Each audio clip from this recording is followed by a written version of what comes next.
आपने सारी दुनिया में श्रीमद् भागवत होती है, सारी दुनिया में राम कथा होती है, सारी दुनिया में गीता जी होती है।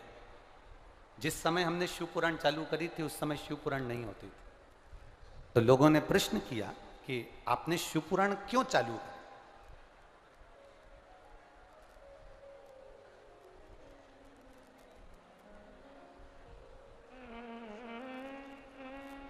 हमने उनको एक ही जवाब पहले भी दिया, आज फिर इस व्यासपीठ के माध्यम से कहना चाहेंगे। जिस समय हमने कथा चालू करी शिव पुराण की, उस समय हमने देखा मंदिर बहुत बड़े, कथा करने वाले भी बहुत बड़े, कथा करवाने वाले भी बहुत बड़े, कथा में पहुंचने वाले की भीड़ भी बहुत बड़ी, यज्ञ भी बड़े, आयोजन भी बड़े, जजमान भी बड़े।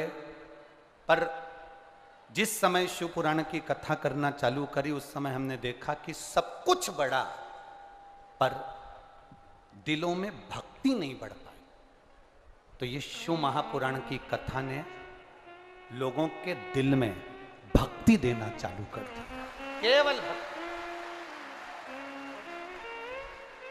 ना इस कथा में कोई ढोंग है, ना इस कथा में कोई प्रपंच है, ना इस कथा में कोई दिखावा है। शिव महापुराण की कथा कहती है जैसे शंकर अड़भिज्ञ है, अड़भंग है, सहज है, सरल है, एक आनंद की राशि है। शिव एक आनंद की राशि, उसके सम्मुख में दिखावा नहीं है, अड़भंग है शंकर। और जहां दिखावा नहीं होता वहां भक्ति होती है। आज पूरा देश विदेश हर जगह पर लोग शंकर जी के मंदिर में एक लोटा जल चढ़ाने जा रहे हैं। ये दिखावा नहीं, उनके दिल की भक्ति है, इसलिए पहुंच रहे हैं। पहले आयोजन बड़े थे, पहले कथाएं बड़ी थी, कथाकार बड़े थे, मंदिर बड़े थे, कथा करवाने वाले बड़े थे, यजमान बड़े थे, सब कुछ बड़ा था, पर भक्ति नहीं बढ़ पाई थी।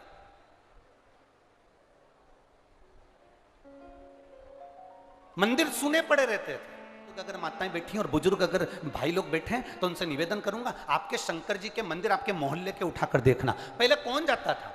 सावन महीने में पहुंच गए, शिवरात्रि पर पहुंच गए, बाकी के कभी योग लग गया, मंदिर में कोई अन्नकूट हुआ तो पहुंच गए, बाकी के कोई नहीं। आज प्रत्येक सोमवार को और प्रत्येक दिन शंकर जी का कोई छोटा से छोटा ऐसा मंदिर नहीं जिसमें तुमको 2 या 4 मिनट इंतजार नहीं करना पड़ता हो शिव जी को जल चढ़ाने के। छोटे से छोटा और बड़े से बड़ा मंदिर ऐसा है जिसमें आज के व्यक्ति को इंतजार करना पड़ता है महादेव को जल चढ़ाने के लिए।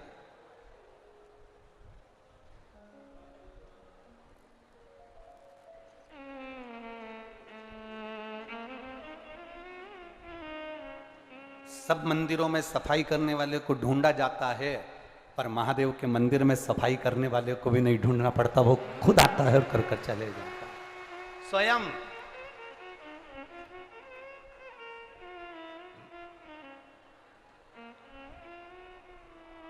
और उसी भक्ति का तो ये पुण्य है। और आप अगर भरोसे के साथ अगर कथा सुन रहे हो ना जीजियों, और मेरे जितने जीजा बैठे हैं उनसे भी निवेदन करूंगा, जितनी विश्वास के साथ, जितनी भक्ति के साथ, जितने भरोसे के साथ आप शिव महापुराण की कथा सुन रहे हो, आपके भरोसे को, आपके विश्वास को एक बात याद रखना, संसार के लोगों पर भरोसा करोगे तो वो टूट सकता है, पर मेरे महादेव पर भरोसा करोगे तो टूटेगा नहीं। वो नहीं टूट सकता, वो अविरल है, प्रबल है, और वो पूरा की पूरा रहता है, पूर्ण रहता है, पूर्ण रूप से। कई लोग आपसे कहेंगे कि मंदिर मत जाओ, कई लोग आपसे कहेंगे कि सत्संग में मत जाओ, कई लोग आपसे कहेंगे कि क्या होता है शंकर जी को जल चढ़ाने से, कई लोग आपसे कहेंगे क्या होता है भगवान को बेलपत्र चढ़ाने से। तो ऐसे अगर कुछ लोग तुमको जिंदगी में मिल भी जाएं, बुरे लोग अगर बुरी संगति के मिल भी जाएं, तो तुम उस जगह पर इतना याद रखना कि बुरी संगति वालों के साथ हमें रमना नहीं है, उनके साथ रहना नहीं है, वो केवल उनके बीच में जाने के बाद वापस लौट कर आ जाना। कबड्डी किस किसने खेली है? हाथ उठाओ जरा, जिनने कबड्डी खेली है, चलो रख लो। कबड्डी में क्या होता है, बीच में एक पाली होती है और इधर से एक लाइन बनी होती है और इधर से एक व्यक्ति उधर को जाता है। बोला जाता है कि नहीं जाता? इस वाले व्यक्ति का काम क्या है, उधर की पाली को छू के, अरे बोलो बोलो जम के बोलो जरा, वापस आ जाना, वहां रुक मत जाना, पकड़ाई में मत आ जाना। वहां अगर तू ठहर गया तो फिर तू आउट हो गया। उसी तरह कोई मदिरा पीने वाला है, मांसाहार करने वाला है, वेश्यावृत्ति करने वाला है, जुआ खेलने वाला है, गलत काम करने वाला है, झूठ प्रपंच करने वाला है, अगर तुम उसकी पाली में चले भी गए हो तो तू करके छू के वापिस जाओ, पर उसमें रुक मत जाओ।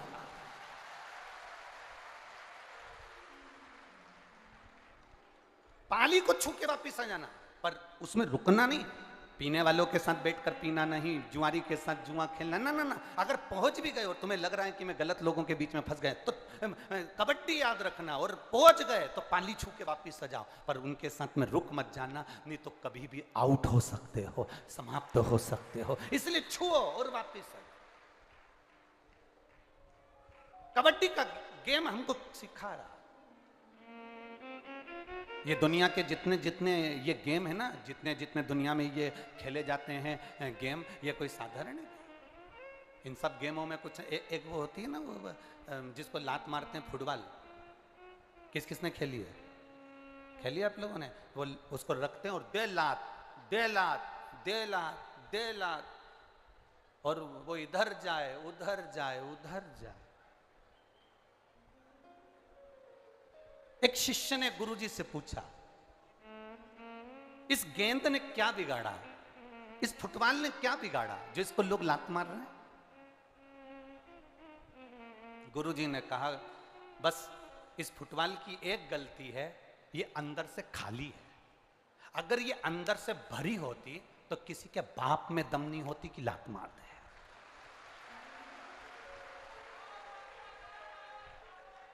ये फुटबॉल अंदर से पोली है, ये फुटबॉल अंदर से खाली है, इसलिए लोग लात मार रहे हैं। अगर ये फुटबॉल भरी होती, इसमें रेत भरी होती, इसमें पत्थर भरे होते, इसमें कुछ और भरा होता, और इसमें अगर कुछ पक्का भरा होता, तो किसी की सामर्थ्यता नहीं कि कोई एक लात मार दे। भरी हुई चीज में कौन लात मारता है? खाली है, इसलिए लात मारी जा रही है। याद रखना, जब तक ये मन, जब तक ये चित्त, जब तक ये बुद्धि, जब तक ये हृदय खाली रहता है, दुनिया के लोग तुम्हें लात मारते रहेंगे, तुम्हें रुलाते रहेंगे। जिस दिन इसमें शिव भर गया, उस दिन कोई नहीं रुला सकता। जिस दिन इसमें शंकर बैठ गए, जिस दिन इसमें देवादिदेव महादेव विराजमान हो गए, जिस दिन इसमें राम नाम, कृष्ण नाम, शिव नाम अंदर भरा गया, जिस दिन इसमें शिव महापुराण की कथा इस खाली मन के अंदर भरा गई, फिर किसी की सामर्थ्यता नहीं कि कोई आपके मन से, कोई आपके दिल से खेल ले। जिसका दिल परमात्मा की भक्ति से भरा रहता है, उस पर कोई लात नहीं मार सकता, क्योंकि वो भरा हुआ है, मन भरा हुआ है, चित्त भरा हुआ है, उसे कौन लात मारे? कौन लात मारे? मान लो अगर गलत संगति में पहुंच भी गए हो, तो फिर पाली को छूकर वापिस आओ। यहां कथा के पंडाल के अंदर जगह बिल्कुल नहीं है, रत्ती भर भी। कोई सहज है तो विश्वास, दृढ़ता, भरोसा, श्रद्धा, ये आपके भीतर है।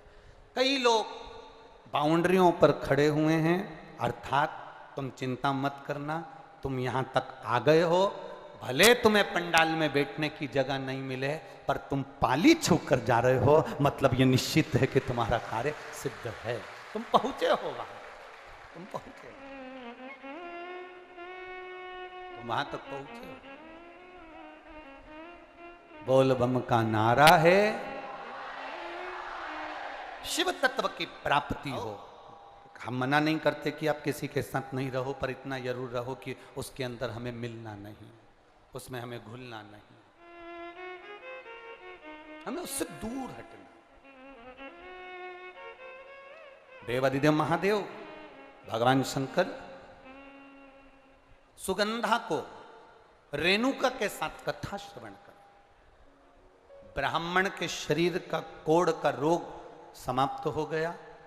पार्वती जी ने ब्राह्मण देवता से पूछ लिया कि तुम्हारे ये शरीर का रोग समाप्त कैसे हुआ, तो उन्होंने कह दिया कि मैंने 16 सोमवार का व्रत किया था, उस व्रत के प्रभाव से मेरा ये रोग समाप्त हुआ है। उस व्रत के प्रभाव से।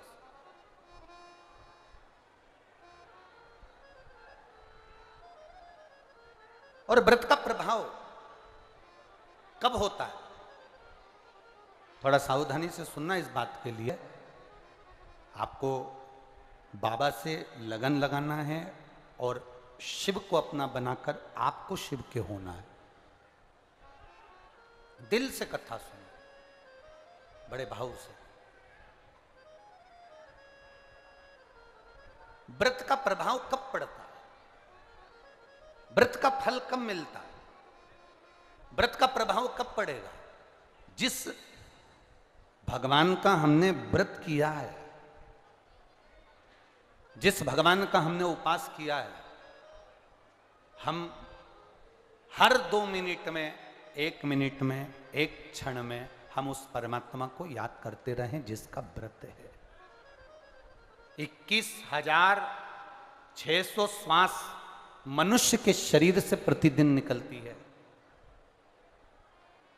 कितनी श्वास? 21,600 श्वास मनुष्य के शरीर से प्रतिदिन निकलती है। 3.5 करोड़ रोम छिद्र ये मनुष्य के शरीर में है और 21,600 श्वास प्रतिदिन निकल रही है। इस श्वास के निकलने का केवल एक कारण है कि इन श्वास में आप अपने घर का कार्य करिए, परिवार का कार्य करिए, रिश्तों का कार्य करिए, मना नहीं, पर 21,600 श्वास में से कोई श्वास एक ऐसी बना लो जिस श्वास में हम परमात्मा का नाम ले लें, बस पूरी श्वास शुद्ध हो सके, पूरी श्वास।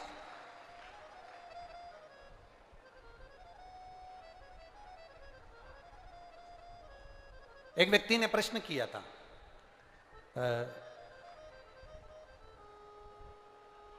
जिस दिन शोभा यात्रा निकल रही थी तो 3-4 लड़के लोगों ने एक पत्र दिया था। उस पत्र में नीचे लिखा था कि गुरुजी हमारा एक प्रश्न है। उस प्रश्न में जब शोभा यात्रा की गाड़ी पर उन्होंने पत्र दिया, उसमें पत्र में एक लाइन लिखी हुई थी, गुरुजी हमारा एक प्रश्न है कि 24 घंटे में हम, आप कहते हो कि 1 मिनट भी अगर भगवान का भजन कर लिया तो बहुत है, तो क्या 1 मिनट भजन करने पर 24 घंटे का पुण्य प्राप्त हो जाता है क्या?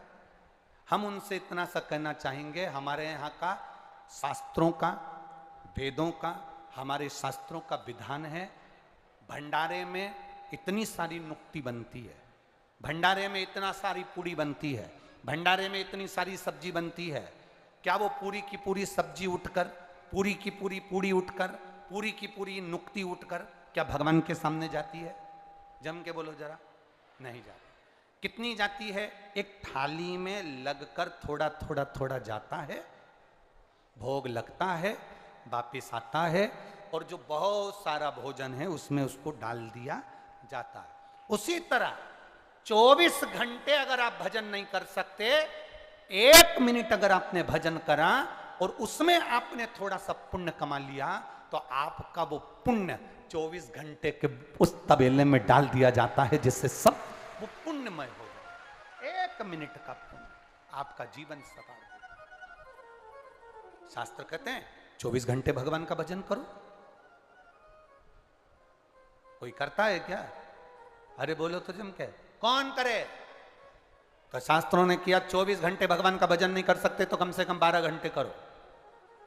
12 घंटे अगर भगवान का भजन नहीं कर सकते तो कम से कम 6 घंटे भगवान का भजन जरूर करो। 6 घंटे नहीं कर सकते तो कम से कम तुम 3 घंटे भगवान का भजन, बोलो बोलो जम के बोलो, करो। 3 घंटा नहीं कर पाओ तो कम से कम 1.5 घंटा भगवान का भजन, बोलो जम के बोलो जरा, करो। 1.5 घंटा अगर भगवान का भजन नहीं कर पाओ तो आधा घंटा भगवान का भजन करो। आधा घंटा नहीं कर पाओ तो 15 मिनट करो। 15 मिनट नहीं कर सकते तो कम से कम 5 मिनट भगवान का भजन करो। 5 मिनट नहीं कर सकते तो कम से कम 2 मिनट भगवान का भजन करो। 2 मिनट नहीं कर सकते तो कम से कम 1 मिनट भगवान का भजन करो। और 1 मिनट भी अगर भजन नहीं कर सकते तो चुल्लू भर पानी में डूब मरो।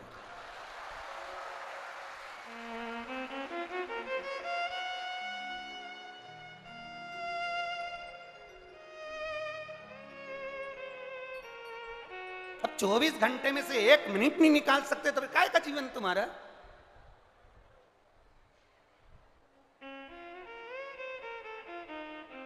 बेकार जीवन।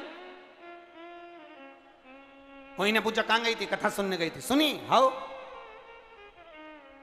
क्या क्या सुन के आई? सुनी थी, इधर से सुनी। फिर घर पे क्या लेके आई? कुछ नहीं। जब जा रही थी तो भंडारा चल रहा था ना, उसमें कही थी 2 पूड़ी। भगवान जाने माताएं वो झोली कैसी बनाती हैं, आज तक मैं नहीं सीख पाया। ऐसा उनका कुछ पल्लू मल्लू ऐसा रहता है, पिन मिन टच रहती है और ऐसा पल्लू मल्लू डालते। भगवान जाने वो झोली कैसी बनाती है, ऐसी कैसी झोली। इतने में भैया फिर तो यार भैया। अब उसको इतना भी अंदाजा नहीं रहता कि तूने गुलाब जामुन भर ली और नीचे से चाशनी टपक रही, इतना अंदाजा नहीं।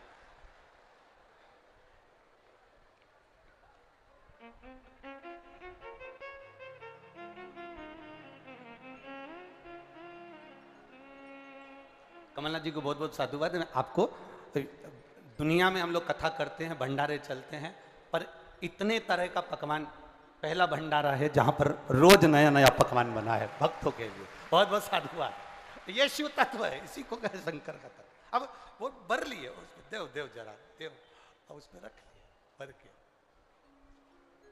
तो गई कथा में थी, क्या लेके आई? अभी दे रही हूं निकाल के। और मालूम पड़े पूड़ी और नुक्ती और गुलाब जामुन। कथा लाई क्या? सब छोड़। अरे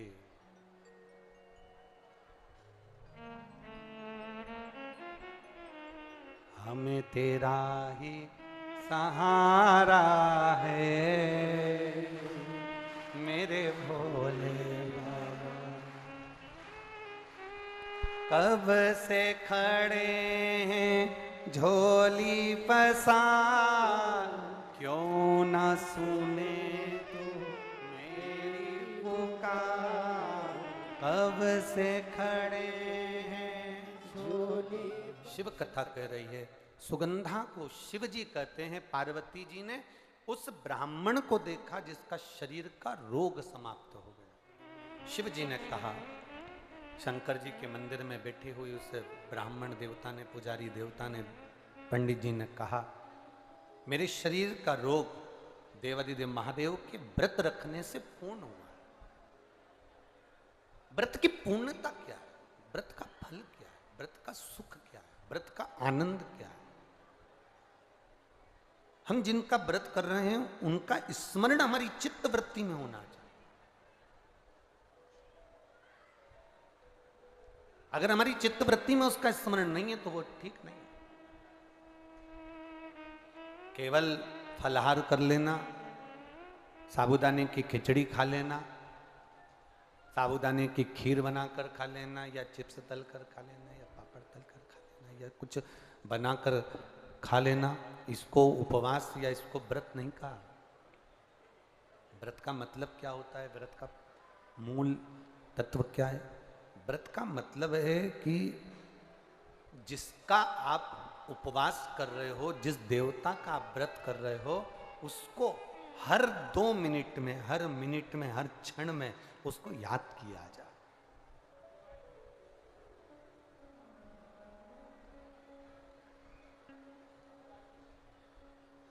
हरतालिका तीज का व्रत करती हो माताएं? कौन कौन करता है, जरा हाथ उठाओ तो। करते हो? रखो। हरतालिका तीज का व्रत करने वाली माताएं कई ऐसी होती हैं, कई के मन में ऐसा आता, आज मेरा व्रत है, मन नहीं लग रहा, शरीर ठीक नहीं, टीवी चालू करके बैठ गई, शरीर ठीक हो गया, मन ठीक हो ना, इसको व्रत नहीं कहा। हरतालिका तीज का व्रत हो, कुछ नहीं खाते, कुछ नहीं पीते, व्रत करते हो, शिव जी के पूजन की तैयारी करते हो, फुलेरा का दर्शन करने जाते हो। जाते हो आप लोग फुलेरा दर्शन करने के लिए? जहां पर भी, कितनी जगह जाते हो? 5 जगह पर कहीं फुलेरा बंधा हो हरतालिका तीज के दिन। और जो जो माताओं ने पिछली वर्ष, या जो बेटियों ने, जो कन्याओं ने, जो बेटों ने फुलेरे का दर्शन करा हो, उनसे पूछना साल भर में बाबा ने तुम पर कृपा करी कि नहीं करी। 5 फुलेरे का दर्शन। हरतालिका तीज के दिन जो फुलेरा बनता है, 5 घर जाओ जहां फुलेरा बंधा है, वहां दर्शन कर जाना। तुम्हारा व्रत नहीं है तो भी जाओ, व्रत है तो भी दर्शन, पर फुलेरा का दर्शन करो। जिन जिन के यहां फुलेरा बनता है, आपका व्रत नहीं है, आपके पति से कहो जरा गाड़ी उठाओ, मेरे को फुलेरा का दर्शन करना चाहना। अगर पास में है तो पति से कहो चलो रात का समय, क्योंकि फुलेरा की पूजन रात को, तो चलो हमारे साथ में जरा पैदल पैदल। मोहल्ले की 4 माताएं, 5 माताएं, 5 बेटियां, 10 बेटे इकट्ठे होकर फुलेरा का दर्शन करने चलो। हरतालिका तीज का उस फुलेरा का दर्शन जीव का कल्याण करने वाला है। जिन्हें करा उसको मालूम है कि फुलेरा का दर्शन का महत्व क्या। आप लोग 15 तारीख को जो कथा होगी पुणे सांगवी में, पूना में, आप वो सुनना, उसमें हम वर्णन करेंगे एक एक फुलेरे का, 5 फुलेरे का दर्शन का क्या महत्व, उसका वर्णन पहले भी करा, इस कथा में फिर करेंगे। कह दिया कि मेरा रोग समाप्त हुआ। पार्वती जी ने ब्राह्मण के मुख से सुना, शिव जी के पास जाकर कहती हैं, भोलेनाथ जी से प्रार्थना करती हैं, बाबा गणेश जी का विवाह कर दिया, गणेश जी को प्रथम गिनती में गिना गया, गणेश जी को प्रथम आराधना में लिया गया, तो सदानंद कार्तिकेय जी रुष्ट होकर श्रीशैलम पर जाकर बैठ गए। श्रीशैलम पर सदानंद कार्तिकेय जी जाकर बैठ गए, और सदानंद कार्तिकेय जी जब श्रीशैलम पर जाकर बैठे, उनको राजी कैसे करा जाए। पार्वती जी ने कहा, मैंने ब्राह्मण का कोड़ी का रोग ठीक हो गया तो मैं उस ब्राह्मण से पूछ कर आई हूं उस व्रत का महत्व। मैं अपने बेटे के लिए, मैं अपने पुत्र के लिए, मैं अपने पुत्र के लिए, अपने बेटे के लिए वो व्रत करूंगी। पार्वती जी ने 16 सोमवार का व्रत स्वयं माता पार्वती जी ने षडानंद कार्तिकेय के लिए करा। कार्तिकेय प्रसन्न होकर अपनी माता की गोद में बैठे, तब कार्तिकेय जी ने पूछा, मां मुझे इतना क्रोध आया, इतनी मेरी चिड़चिड़ प्रवृत्ति रही, इतनी तकलीफों में मैं घिरा रहा, तूने मुझे प्रसन्न कैसे करा। मां कहती है, मैंने 16 सोमवार का व्रत किया था, उस व्रत का प्रबलता है। कार्तिकेय जी ने कहा, मेरा एक मित्र है ब्राह्मण, बहुत साधारण सा है, उसके पास कुछ नहीं है, वो मित्र मुझसे रूठ कर चले गया है, कोई दूसरे गांव चला गया है, उसको मुझे बुलाना है, उसको मुझे मिलना है। षडानंद कार्तिकेय ने भी 16 सोमवार का व्रत किया, मित्र को प्राप्त कर, मित्र मिल भी गया, प्राप्त हो गया। हमने एक बात आपको 16 सोमवार के व्रत की वर्णन करी थी, किसी के घर में अगर 16 सोमवार का व्रत हुआ है, हो रहा है, उसके घर में 16 सोमवार का उद्यापन हो रहा है, भूलवश भी अगर आपको मालूम पड़ जाए कि इसके यहाँ 16 सोमवार का उद्यापन है, भोजन करने भले मत जाना, पर उसके घर से थोड़ा सा प्रसाद अवश्य मांग कर लाना कि मुझे दे दो उस प्रसाद को, मुझे उस प्रसाद, वो प्रसाद।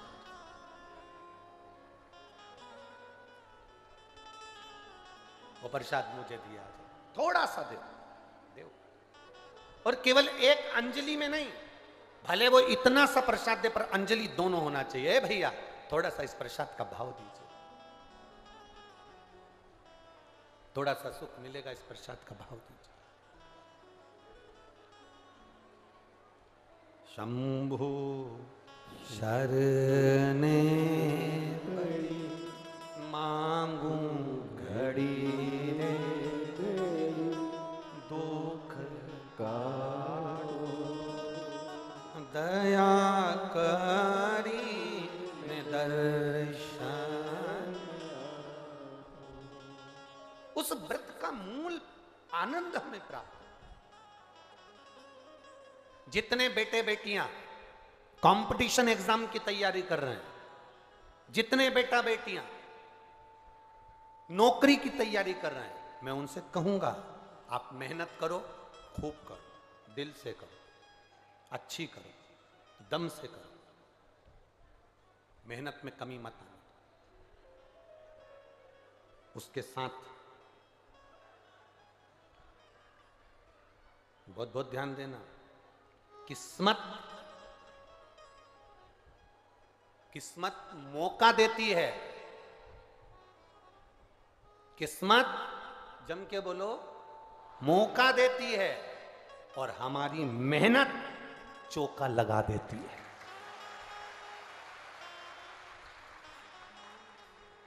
मेरा बेटा बेटियों से निवेदन है, अपनी मेहनत पूरी करना। शंकर भगवान करेंगे क्या? तुम्हें मौका देंगे, एग्जाम में बैठने का मौका देंगे, परीक्षा हॉल में तुम अकेले नहीं रहोगे, मेरा देव अधिदेव महादेव तुम्हारे साथ बैठेगा। किस्मत मौका देती है, और हमारी मेहनत, स्वयं की मेहनत चौका लगा देती है। हमारे उन्नति की सीढ़ी को चढ़ाने का कार्य हमारी मेहनत करती है। भगवान शंकर तुम्हारे साथ कदम से कदम मिलाकर चलेंगे। ये मत सोचना कि मैंने अगर शिव जी को बेलपत्री लगा दी है या मैंने जल चढ़ा दिया है तो भोलेनाथ लिख के आएंगे ना। लिखना तुम्हें पड़ेगा, मेहनत तुम्हें करना पड़ेगी, कर्म तुम्हें करना पड़ेगा। शंकर भगवान तुम्हारे साथ हैं, हर पल, हर क्षण, हर घड़ी है, हर पल है।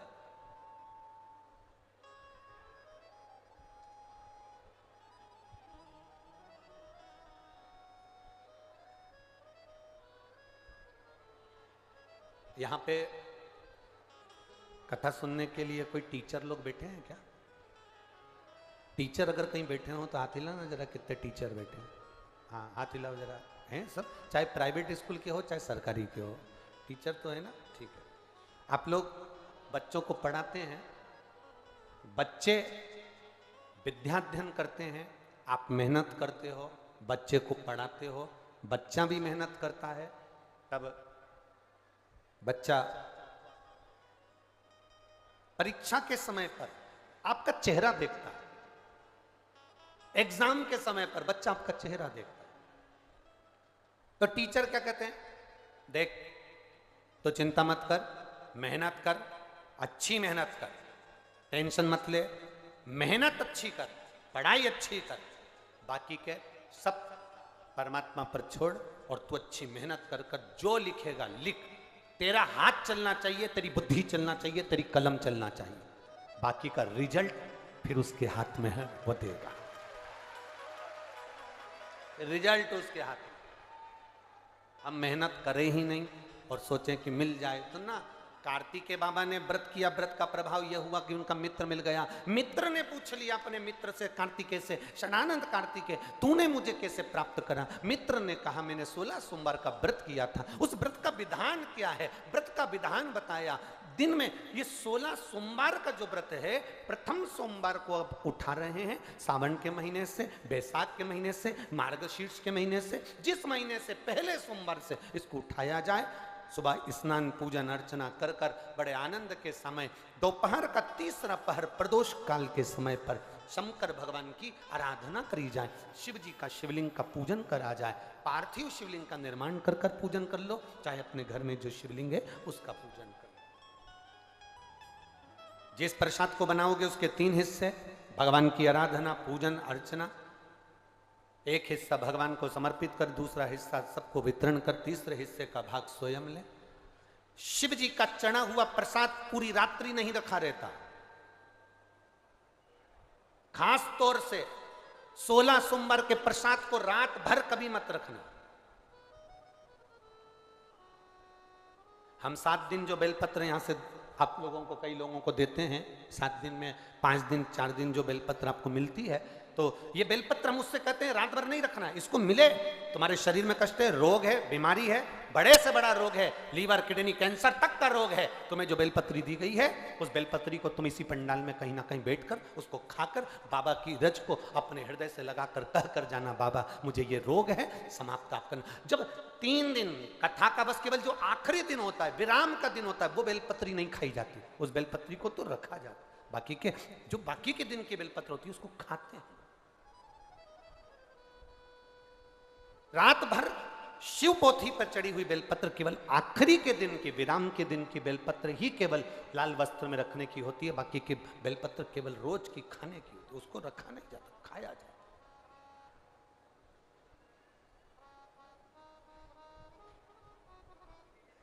उसको प्राप्त किया। जैसे अशोक सुंदरी पर चढ़ी हुई पीपल के वृक्ष की, पीपल के पत्ते की अग्रभाग अगर शिव जी की अशोक सुंदरी की ओर स्पर्श करा हुआ, कितना भी दमाओ, कितनी भी श्वास की बीमारी हो, फेफड़े कितने भी कमजोर हो गए, उस पीपल के पत्ते का अग्रभाग हमारे उस श्वास को ठीक करती, दमा को ठीक करती। अशोक सुंदरी का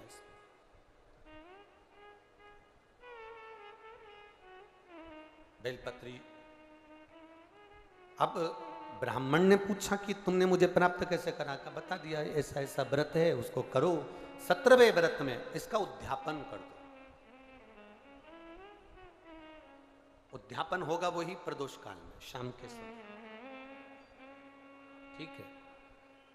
मान लो 17वें में नहीं कर पाए तो अगला जब तुम्हारे को अच्छा महसूस हो तब करो, पर व्रत का उद्यापन जरूरी है, ठीक है। ब्राह्मण ने सुना, एक पराये गांव में वो व्रत करता करता पहुंच गया। वहां के राजा की लड़की की शादी हो रही थी, राजा ने स्वयंवर रचा था, एक हथनी के सूंड में माला दे दी थी। ये हथनी जिसके गले में माला पहनाएगी, विवाह उसी के साथ बेटी का होगा। वो हथनी कौन थी? हथनी कौन थी?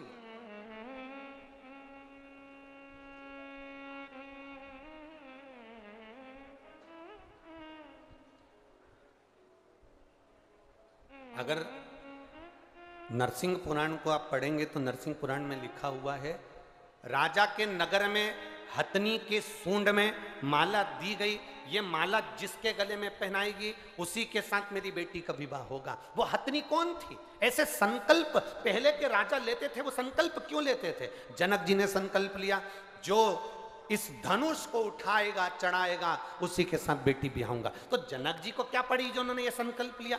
संकल्प व्यक्ति कब लेता है? जब उसको कुछ अच्छा नजर आता। क्या जनक जी ने देखा था? जनक जी ने देखा था कि जनक जी की बेटी माता जानकी जी 4 साल की थी और जनक जी ने अपने गुप्तचरों से, अपने द्वारपालों से कहा था कि आज मैं धनुष का पूजन करने के लिए आऊंगा, धनुष का पूजन करने आऊंगा। धनुष के नीचे गाय का गोबर लाकर लिपा जाए और चौक पूरा जाए, पूजन करी जाए। 10,000 द्वारपाल धनुष को उठाने में लग गए पर धनुष नहीं उठा। आसपास से उनने लीप दिया, पूजन की तैयारी कर दी।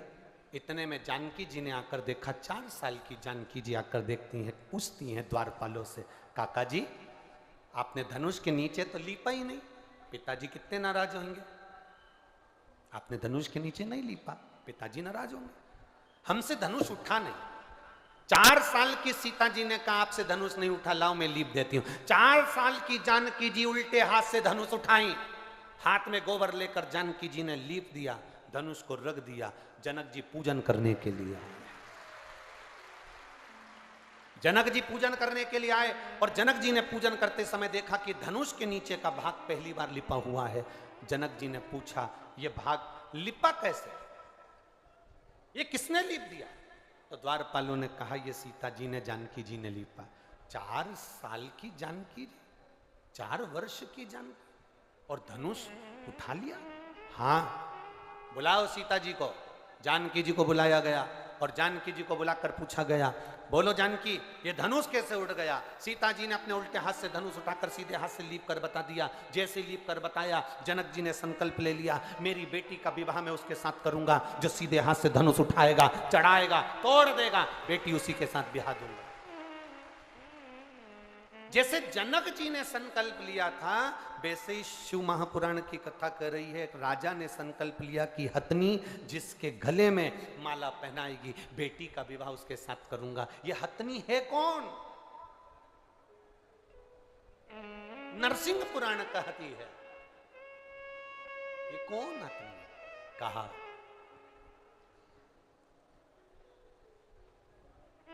ये वो हथनी जिसने जन्म से शंकर के मंदिर की चौखट पर इसका जन्म हुआ। एक हथनी ने इसको जन्म दे दिया, मां प्राणों को छोड़कर चली गई थी। एक व्यक्ति रोज शिव मंदिर जाता था और इस हथनी को सहला कर जाता था। हथनी धीरे धीरे बड़ी होती गई, शिव की आराधना में यह हथनी भी डूब गई। कहते हैं हजारों हजार ऋषिवर की बुद्धि में जितना बल था, उस हथनी में उतना बल सोचने का और समझने का था कि किसका भाग्य क्या कहेगा, वो हथनी समझ जाती थी। राजा ने उसी हथनी के गले में माला पहनाने के लिए दी कि ये माला तुम अपने सूंड में रखकर जिसको पहनाओगी उसी के साथ बेटी का विवाह होगा। हथनी ने राजा की लड़की को देखा था कि इसका भाग्य क्या कहता है। ब्राह्मण के गले में, जो मित्र थे कार्तिकेय जी के, उनके गले में माला पहना दी गई। माला पहनाई, विवाह पक्का हो गया। राजकुमारी का विवाह उस ब्राह्मण के साथ हो गया। ब्राह्मण साधारण नहीं दिया, माला पहनने के बाद उसको एक नगर का राजपाट प्राप्त हो गया, जिस नगर का राजा उसको देकर चले गए। शिव क्या करते हैं? कई लोग कहते हैं शंकर भगवान करते क्या, शिव जी करते क्या? हम कहते हैं शंकर भगवान का केवल एक ही काम है, जो लिखा विधाता ने तुम्हारी किस्मत में, जो दुख विधाता ने लिखा, शिव जी का एक काम है। तुम जब शंकर भगवान के शिवलिंग पर जल चढ़ाते हो तो शिवलिंग पर जो चंदन लगा रहता है वो जल चढ़ाने से धुल जाता है। जब तुम शिवजी पे जल चढ़ाते हो तो चंदन धुलता है, श्रृंगार धुलता है। उसी तरह शंकर जी पे जल चढ़ाते समय वो जल तुम्हारे भी दुख को धो देता है, दुख को धो देता है।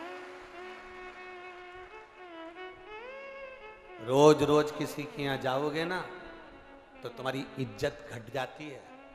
घटती है कि बढ़ती है? बोलो बोलो, जम के बोलो जरा। घटती है। रोज रोज किसी के दरवाजे पर जाओगे तो इज्जत घटेगी, पर रोज रोज महादेव के दरवाजे पर जाओगे तो इज्जत बढ़ेगी।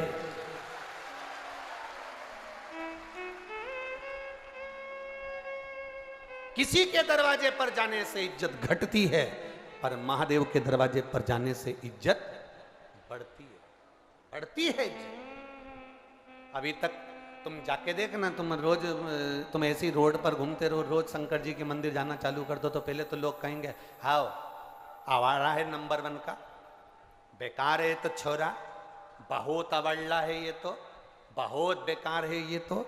छोरे को बेचारे को जो देखो वो एक ही बात की, तो अवल्ला है, ये तो ऐसा है, ये तो वैसा है। और वही छोरा जब रोज शंकर जी के मंदिर जाए और शंकर जी का श्रृंगार करे, शिव जी पे जल चढ़ाए, त्रिपुंड लगा के जब मंदिर से आए, तो धीरे धीरे लोगों का कहने का तरीका बदल जाएगा। भैया ये तो रोज मंदिर जाता है, शंकर जी का भगत है, नंबर 1 का भगत। भगत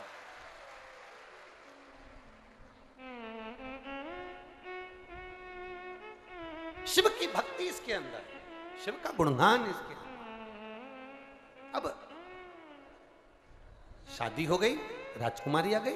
राजकुमारी ने पूछ लिया अपने पति से, मैं एक राजा की लड़की, तुम एक ब्राह्मण के बेटे, मैं कैसे मिल गई तुमको? कहा 16 सोमवार के व्रत के फल से मिली। व्रत का फल इतना होता है, एक बेटा मुझे चाहिए, पुत्र की कामना से उसने 16 सोमवार का व्रत करा, उसको एक पुत्र भी हो गया। पुत्र होने के बाद पुत्र धीरे धीरे बड़ा भी हो गया। बड़ा होने के बाद पुत्र ने एक दिन पूछ लिया, मां मैं राजघराने में जन्म ले लिया, ऐसा मैंने कौन सा पुण्य करा था? कभी आप भी विचार करना, चौराहे पर खड़े हुए भिखारी को देखना, किसी भिखारी को देखना, किसी बीमार व्यक्ति को देखना, किसी बहुत ज्यादा कष्टप्रद व्यक्ति को देखना, और उसको देखकर अपने आप को तुम जरूर देखना, और देखकर महादेव से प्रार्थना करना, बाबा तूने बड़ी कृपा करी, मुझे चौराहे का भिखारी नहीं बनाया, मुझे कुछ अच्छा बनाया। तूने बहुत अच्छी कृपा करी, अच्छे घर में मुझे जन्म दिया। तूने बहुत अच्छी कृपा करी जो मुझे इस भारत की भूमि पर जन्म दिया। तूने बहुत अच्छी कृपा करी जो तूने मुझे मध्य प्रदेश में जन्म दिया।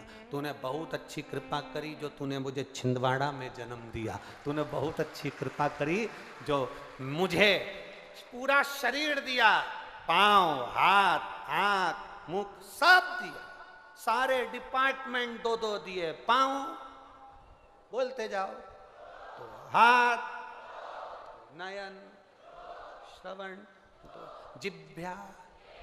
भगवान को भी मालूम था एक ही गजब कर जाएगी, पूरे छिंदवाड़ा में आग लगा जाएगी। एक ही बोल,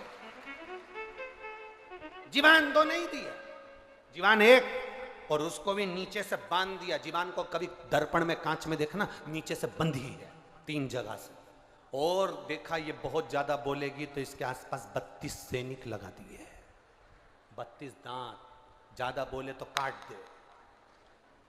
इन्होंने देखा सैनिक से भी काम नहीं चलेगा, तो ये जीभान के लिए फाटक लगा दिए, होठ, ज्यादा बोले तो मुंह बंद रखो।